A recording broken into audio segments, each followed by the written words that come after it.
Greetings to you, friends, from the airwaves, broadcasting to the nation and around the world, coming to you from NYK 1150 AM radio. This is Blair Hebert, story creator of the Sputnik satellite radio show. Today we're looking at the character backstory and timeline for Tracy Albright. How does it work? A crystal in a circuit.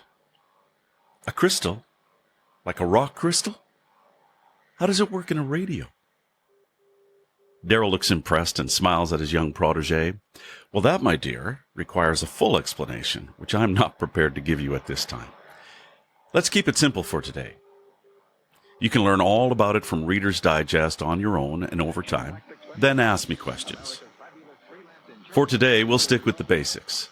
The four main components for a radio receiver are: first, you need some form of an antenna to pick up a signal, and an earth ground to stabilize it.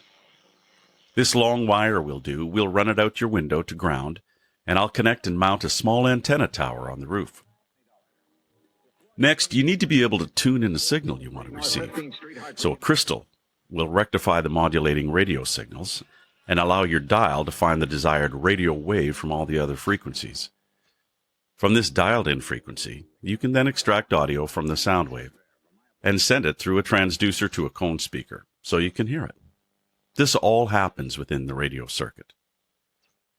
Tracy is awestruck and stares into the impossible beauty of the impeccable wiring of the radio circuitry and closely watches Daryl's tiny movements as he makes the final adjustments. It looks complicated, but you're young and smart, and you can learn everything about it if you're so inclined. And if not, just enjoy it. Got it? Daryl winks at Tracy and chuckles. Tracy, with a quizzical look of concentration, responds, "Roger that," with a limp-wristed salute, and continues to examine her new prized possession. You don't need to understand everything before you use it, just to have fun. Now let's finish the setup and tune it to an overseas broadcast station. Thus begins Tracy's lifelong love affair with radio broadcasting and the deep bond of friendship between herself and her mentor, Uncle Daryl. Born February 1st, 1934, Tracy is a smart, precocious, inquisitive child, showing an extraordinary ability to take in the world around her with wonder and joy. As fate would have it, an unfortunate concussive head injury happens to her at a young age, leaving her somewhat verbally impaired and increasingly narrow-focused and introverted during adolescence. She experiences anxiety in public, leaving her young parents with a quandary as to what to do and how to help her. This makes for a troubling start to her school years, where she has difficulty fitting in and is often teased and picked on. At home, her favorite activity is sitting on the stairs, watching her parents dance in the living room to the radio and gramophone playing swing music. Watching them express their lovely feelings for each other in dance time with music brings her tremendous feelings of joy. Tracy is 7 years old when her father enlists in the Second World War. As volunteer soldiers often do, he believes he will safely return and explains to his family that it will be a short trip to defeat the Huns, and then while over there on leave, he will also visit his family in Switzerland and return home at the end of the tour of duty. Unfortunately, it does not happen this way. Her father disappears shortly after arriving overseas and is never heard from again. Tracy's mother waits patiently for a letter which never arrives. During the war years, as the small family waits for any news from their father, Tracy and her two older siblings are raised by their hard-working single mother, who is rarely at home. Even though they have little income, Tracy's mother always seems to make ends meet and provide a roof over their heads.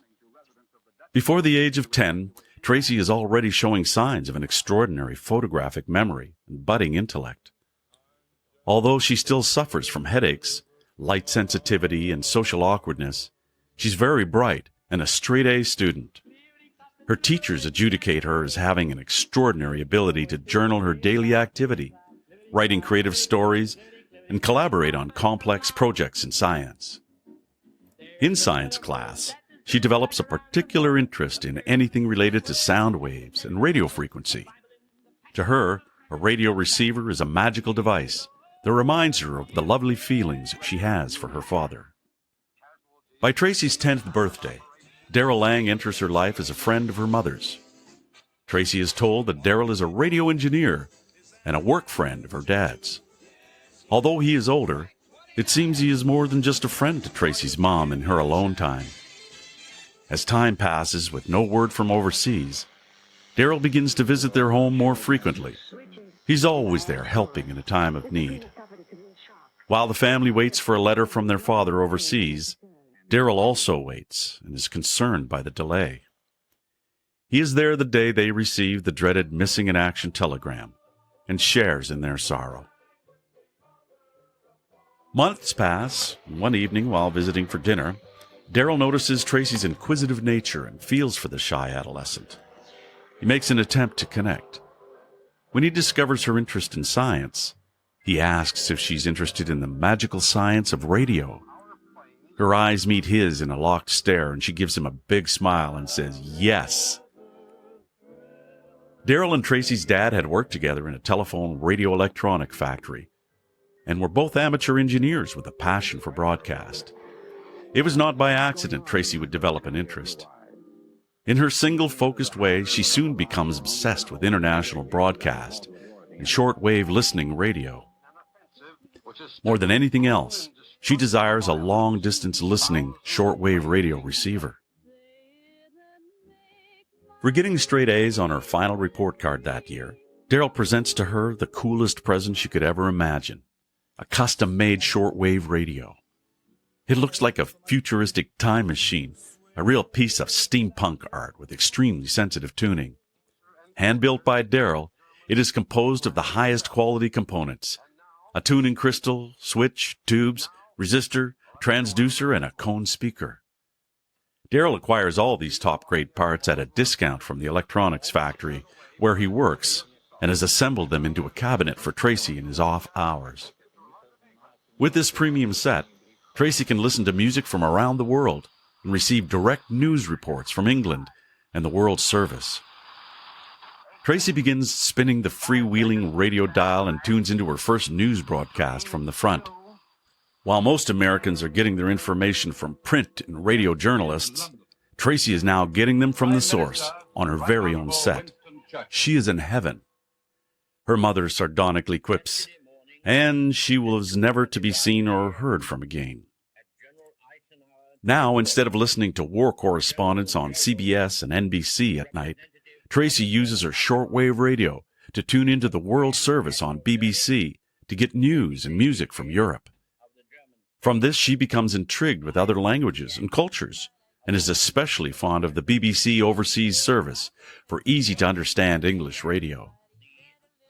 September the 2nd, 1945, the War Department declares the war is over and promises that all servicemen eligible for demobilization from Europe will be back in the U.S. by February, and from the Pacific by June of 1946.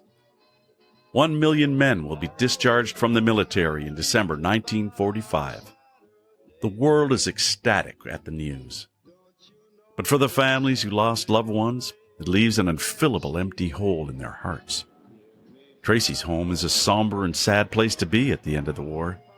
Daryl sits quietly with Tracy's mom for long hours, the curtains drawn in the living room, and comforts her and the family as best he can. Tracy stays in her room, spinning the radio dial, listening for any news of the demobilization, secretly hoping she will unlock the mystery of her father's disappearance. She vows she will never give up hope.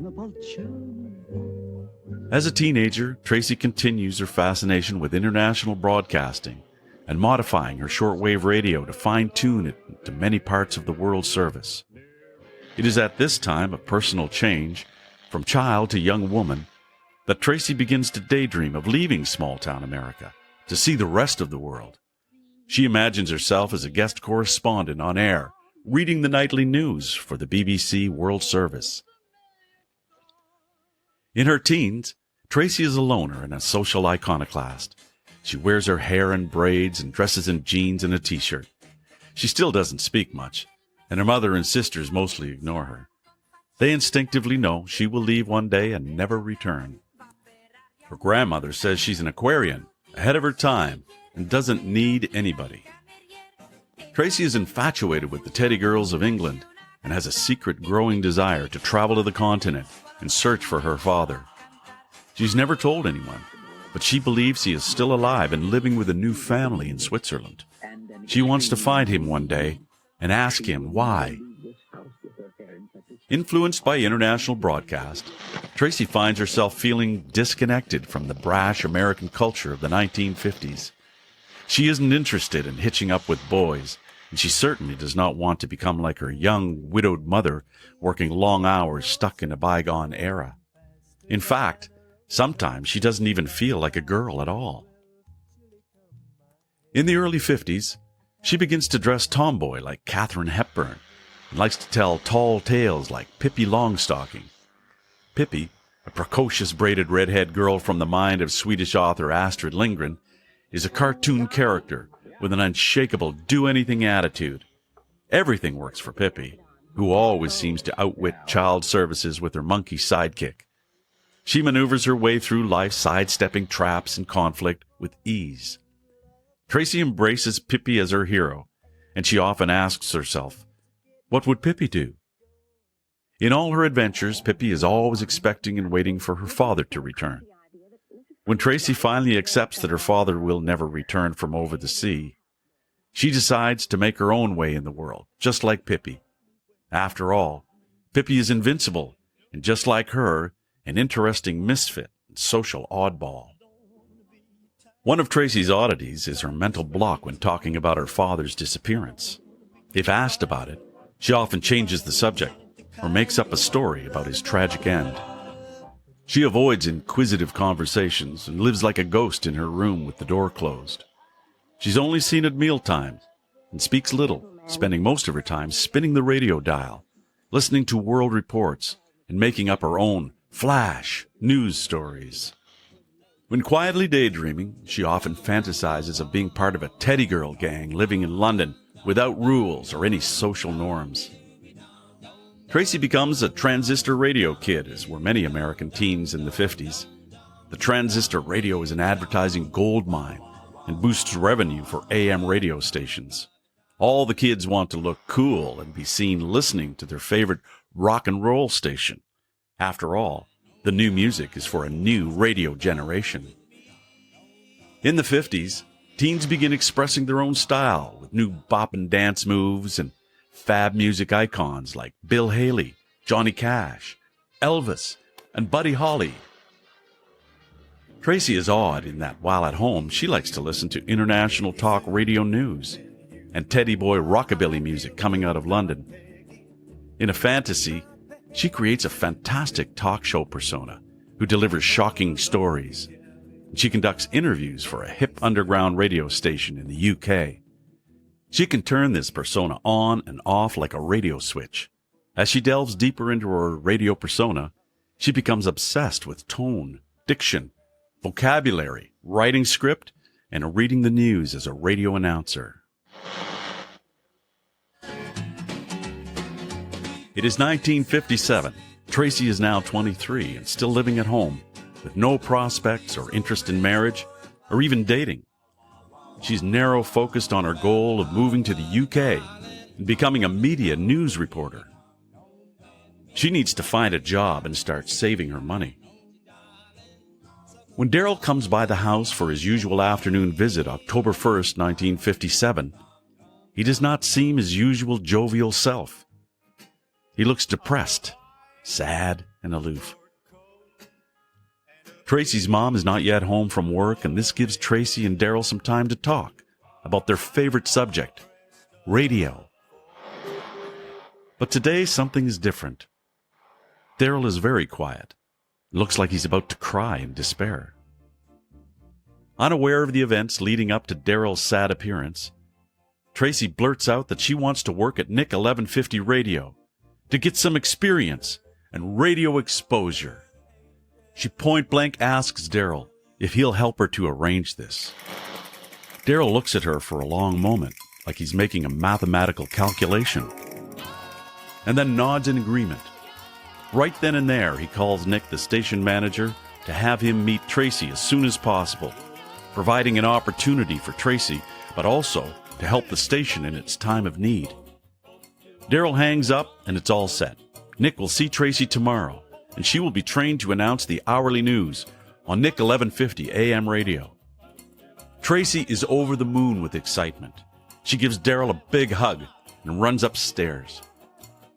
As he gets up to leave, he hears music coming from Tracy's room. It's rock and roll. He quizzically stares off into space for a moment and wonders, what will happen tomorrow? He chuckles to himself and leaves for home. With a new headache and an old warrior's limp, he feels burnt out and tired, but somehow optimistic that something wonderful is happening and everything is going to work out fine. He remembers what his long-past mom once told him in a time of uncertainty. Look to the new horizon and just go with the flow. Thank you for listening to the backstory and timeline of Tracy Albright. Please join us next week as we look at the life and times of Daryl Lang, decorated World War I veteran, widower, recovering alcoholic, brilliant radio engineer, mentor of Tracy Albright, and wise elder, partner of Nick 1150 AM radio. This is Blair Hebert signing off. Stay safe and keep on keeping on.